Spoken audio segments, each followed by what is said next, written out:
Le Seigneur pense. Je prenais des grappes, regarde, j'ai des feuilles dans les mains. Je prenais des grappes, là, des fois, ça grappait à 10 gros bleuets. Là. Je me disais, c'est que ça va être dans l'éternité, quand ça va être, quand la terre sera plus maudite, là, ça va être extraordinaire. Là. Mais ça m'a fait réfléchir cette semaine quand même. Je réfléchissais sur la bonté de Dieu, puis surtout sur le fruit, parce qu'on est appelé à porter du fruit. Quand j'ai arraché ces cèpes-là, ben, tu vois, si ces branches-là n'étaient pas attachées au cèpe, ben, ils ne produiraient pas. Puis ça me rappelait que le Seigneur Jésus voulait qu'on porte du fruit. Le Seigneur veut qu'on porte du fruit dans notre vie personnelle. Le Seigneur veut qu'on porte du fruit aussi dans notre famille. Mais moi, ce que je vais vous parler ce matin, c'est le fruit qu'on doit porter à l'Église, dans l'Église, le service dans l'Église. Ça, c'est un fruit. C'est un fruit de l'esprit, c'est un fruit qui vient de ce qu'on lit, de ce qu'on entend. Et on a parlé beaucoup, on a parlé ce matin. C'est bien, c'est bon parce qu'on a dit que le Seigneur, il s'est humilié en prenant un corps d'homme pour devenir serviteur. On a parlé beaucoup de l'humilité et du service. Puis j'aimerais ça qu'on lise un passage dans Romains. C'est le passage sur lequel j'ai médité toute la semaine. Et ça m'a fait du bien de méditer là-dessus pour pas regarder aux autres ce qu'ils font dans l'Église ou mais regarder à moi. Parce que ce qu'il faut ce matin, c'est regarder à nous autres et se demander, mais qu'est-ce qu'on fait nous autres devant le Seigneur? Est-ce qu'on a obéi au Seigneur? Après tout ce qu'il a fait, on a vu ce matin comment est-ce que le Seigneur nous a donné, comment est-ce qu'il s'est sacrifié pour nous. Et Romains 12, 1, on va dire Romains 12, 1 à 16, puis on va le commenter un petit peu. Parce que c'est un genre de petits rappels qu'on se fait, parce que c'est des choses souvent qu'on sait, mais peut-être qu'on les oublie, parce que la Bible nous dit, je pense que c'est dans Jacques qu'on est des auditeurs oublieux. Il faut se faire rappeler des choses, puis il faut lire la parole pour toujours être à l'affût et être conscient de ce que le Seigneur veut pour nous. Alors, je vous propose de lire les versets un par un, puis de commenter un petit peu sur les versets, sur ce que les versets veulent dire. C'est ce que moi, ça m'a apporté, ça m'a encouragé dans ma vie chrétienne à continuer à servir le Seigneur dans son Église. Parce qu'on parle ici d'offrir notre corps, dans le verset, comme un sacrifice vivant pour le corps de Christ. Offrir nos corps pour le corps de Christ. Alors, on commence la lecture. Je vous exhorte donc, frères, par les compassions de Dieu, à offrir vos corps comme un sacrifice vivant, saint, agréable à Dieu, ce qui sera de votre part un culte raisonnable. Offrir vos corps, ça veut dire notre vie, notre être, l'essence de notre être, toute notre vie au Seigneur, pour lui être agréable. Et ça, ça serait un culte raisonnable. Et dans le grec, le mot, c'est logiken, ça ressemble à logique. Après tout ce que le Seigneur a fait pour nous, puis ce qu'il nous a donné, ben, c'est logique. Ça serait logique qu'on le serve. Puis dans Romains, on est au chapitre 12. Les 11 premiers chapitres, c'est de la doctrine. Le Seigneur nous dit qu'est-ce qu'il a fait pour nous autres. Il nous dit qu'on est justifié par sa grâce. Il nous dit qu'on ne vient pas en jugement. Il nous dit plein de choses extraordinaires à propos de notre salut. Il parle même, dans les derniers chapitres, d'Israël, qu'Israël va être réenté sur le... Ça veut dire que nous autres, on est maintenant, présentement, on prend la place d'Israël, mais Israël va revenir comme témoin sur la terre. Mais en attendant, c'est nous autres qui sommes les témoins de Dieu sur la terre. C'est l'Église. C'est important, et c'est important d'y participer. Verset 2, ne vous conformez pas au siècle présent, mais soyez transformés par le renouvellement de l'intelligence, afin que vous discerniez quelle est la volonté de Dieu, ce qui est bon, agréable et parfait. De ne pas se conformer au siècle présent. Il me semble que ça tombe sous le sens. On ne peut pas continuer à suivre. On est à contre-courant. Il faut s'occuper des choses du Seigneur, non pas s'occuper des choses du monde.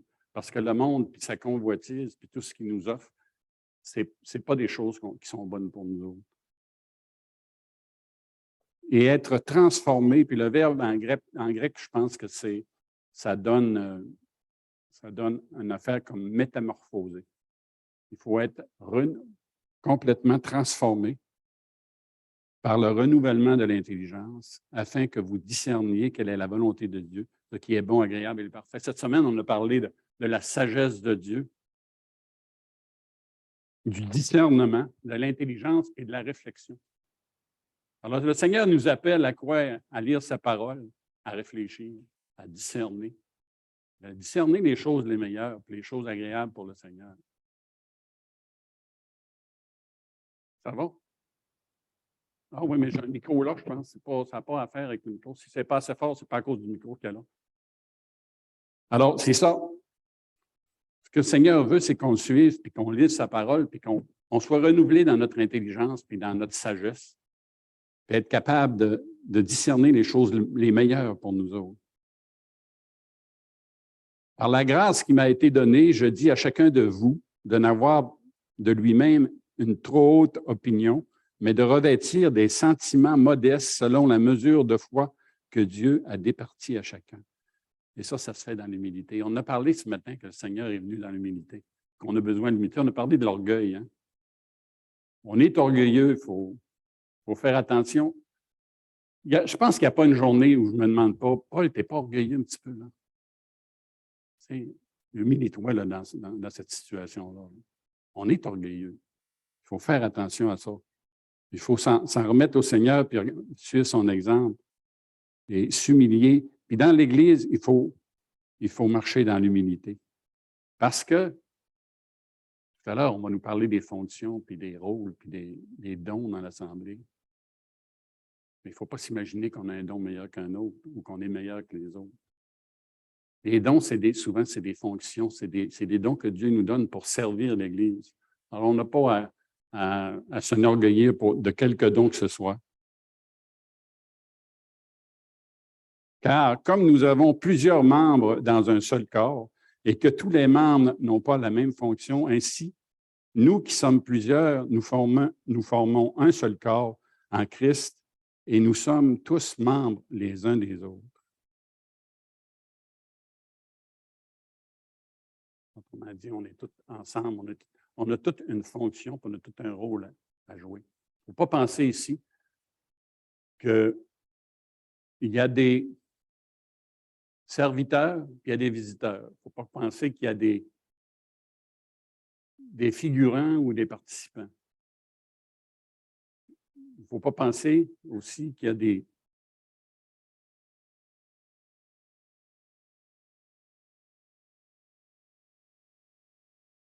On peut se demander si nous autres, on est des figurants dans l'Église ou si on est simplement des visiteurs. Est-ce qu'on s'implique dans l'Église? Est-ce qu'on met notre don au service de l'Église? Tout à l'heure, notre sœur nous a parlé qu'on a besoin à l'école du dimanche. On va avoir besoin dans toutes sortes de ministères aussi à l'Église, puis on va en parler ici dans les prochains versets. Au verset 6, « Puisque nous avons des dons différents selon la grâce qui nous a été donnée, qui nous a été accordée, que celui qui a le don de prophétie l'exerce en proportion de la foi, que celui qui est appelé au ministère s'attache à son ministère, que celui qui enseigne s'attache à son enseignement, et celui qui exhorte à l'exhortation, que celui qui donne le fasse avec libéralité, que celui qui préside le fasse avec zèle, que celui qui pratique la miséricorde le fasse avec joie. » Et tous ces dons-là, ça peut être pratiqué dans différentes places. Moi, je pense à l'école du dimanche, l'enseignement à l'école du dimanche, le ministère d'école du dimanche, l'enseignement chez la jeunesse aussi. On a un groupe jeunesse, l'enseignement, l'implication là. aussi aux garderies. Il y a plein de ministères dans l'Église. Parce que cet automne-là, c'est sûr que l'été, souvent, il y a beaucoup de choses. Il y a beaucoup de choses qui sont plus latentes à cause de l'été. Souvent, on est en vacances, tout ça. Mais souvent, là, quand l'école du dimanche recommence, puis les activités recommencent, mais il y a plein de choses qui vont être mises à l'avant, puis on va avoir plein de places, plein de choses à faire. On a toujours besoin de personnes dans tous les ministères, puis dans tout ce qu'on a besoin ici dans l'Église, soit le ministère des repas. Il y a aussi des visites, des personnes à visiter. Je connais des sœurs qui visitent les personnes malades à toutes les semaines. Il y a tellement de choses dans l'Assemblée qu'on peut faire pour le Seigneur. Des fois, ce n'est pas des choses qui paraissent. Le Seigneur ne nous demande pas de paraître. Le Seigneur, il nous demande de le suivre et de mettre notre don à son service. Il y a plein de choses qui se font dans l'Assemblée, qui se font en sourdine, en dessous, qu'on ne voit pas souvent, mais le Seigneur, lui, le voit. Et cette semaine, je lisais sur quand Jésus parle, quand l'apôtre Paul parle du corps de Christ, puis que quand il dit, si là, il disait aux pieds, il n'a pas besoin de toi. C'est toutes des choses qui nous parlent parce que c'est pas parce que des choses que tu ne vois pas, comme le pied, si le gros orteil disait à l'œil, moi, là, on ne me voit pas. Je suis toujours d'un bas puis d'un soulier. On ne me voit pas, ben je ne travaillerai plus. Moi, je ne veux plus rien faire pour le corps parce que ce que je fais, on ne le voit pas. Est-ce qu'il ne serait pas du corps pour cela pareil? Oui, parce qu'il faut. C'est la pensée, cette pensée-là de penser que le Seigneur a besoin de toutes les personnes. C'est ça ce matin, c'est ça que que le Seigneur m'a parlé dans ces versets-là, dans ces passages-là, qu'on est tous différents, qu'on a tous des dons différents. Des fois, c'est des dons qu'on ne voit pas beaucoup, mais c'est important. C'est comme le don de l'accueil. On a besoin des personnes à l'accueil. On va avoir besoin de personnes à l'accueil parce qu'il nous manque du monde pour accueillir les gens. Est-ce que c'est un ministère qui n'est pas important? C'est important d'accueillir les gens. C'est important parce que quand on accueille les gens, souvent, on apprend à les connaître, on apprend leur nom. S'il y en a cet automne qui veulent s'impliquer, là, à l'accueil, il y a du travail. Vous pouvez vous impliquer, venez me voir. Allez voir Suzanne pour l'école du dimanche, allez voir Maxime pour la jeunesse. Il y a plein de choses à faire. Je vous encourage, en tout cas, là, le Seigneur m'a encouragé. Il m'a encouragé à continuer à servir le Seigneur parce que c'est ça qu'il veut. C'est ça qu'il veut qu'on serve le Seigneur. Et ça, au verset 8, que l'amour soit sans hypocrisie, ayez le mal en horreur, attachez-vous fortement au bien. Par amour fraternel, soyez pleins d'affection les uns pour les autres. Par honneur, usez de prévenance réciproque. Tous ces dons-là, puis toutes ces choses-là doivent être faites dans l'amour. Ça, c'est comme le ciment, là. C'est ça qui tient tout, qui nous tient tout ensemble. Tout ce qu'on fait, il faut le faire dans l'amour et dans l'humilité pour le Seigneur. Et réjouissez-vous en espérance, soyez patients dans l'affliction, persévérez dans la prière, pourvoyez aux besoins des saints, exercez l'hospitalité. C'est toutes des choses qu'on peut faire, ça. Exercer l'hospitalité, se visiter, s'inviter. Bénissez ceux qui vous persécutent, bénissez et ne maudissez pas. Réjouissez-vous avec ceux qui se réjouissent, pleurez avec ceux qui pleurent. Ayez les mêmes sentiments les uns envers les autres, n'aspirez pas à ce qui est élevé, mais laissez-vous attirer par ce qui est humble, ne soyez point sages à vos propres yeux. Il commence par l'humilité, puis finit par l'humilité. Tout ça dans l'humilité. J'aimerais lire avec vous maintenant un autre verset dans 2 Pierre. 2 Pierre 3.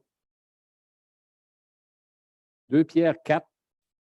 Non, 1 Pierre 4, excusez-moi, je me suis trompé. 1 Pierre 4. au verset 10.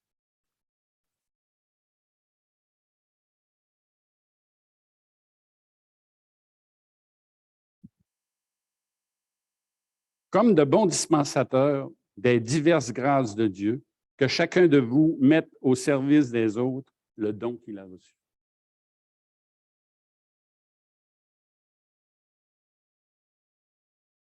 Que chacun de vous mette au service des autres.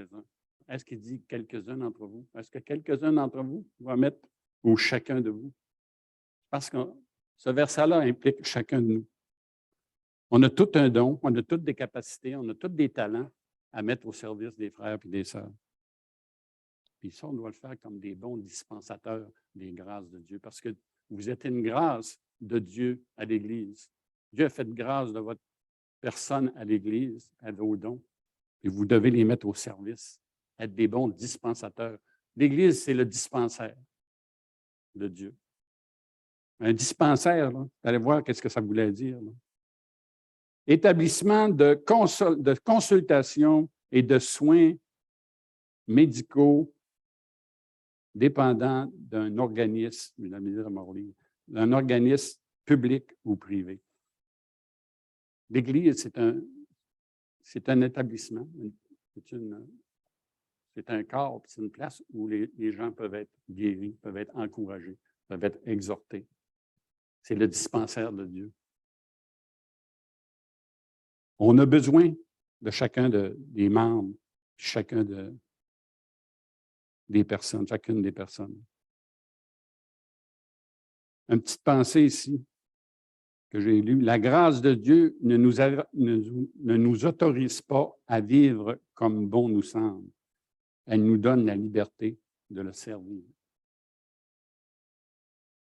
C'est ça qu'on est appelé à faire, à servir dans l'Église. Et maintenant, ce que j'aimerais, c'est vous encourager à vous impliquer, à servir le Seigneur dans l'Assemblée. Parce que c'est un ordre du Seigneur. Le Seigneur, c'est ça qu'il veut. 3 verbes. Atermoyer, tergiverser et procrastiner. Il y en a plusieurs qui savent ça veut dire procrastiner. Hein? Remettre à plus tard. Tergiverser, recourir à de faux fuyants pour éviter d'agir ou de prendre une décision. Atermoyer, chercher à gagner du temps en ajournant une décision. En ajournant une décision ou en remettant une décision. Est-ce qu'on est des atermoyeux, des tergiverseux ou des procrastineux?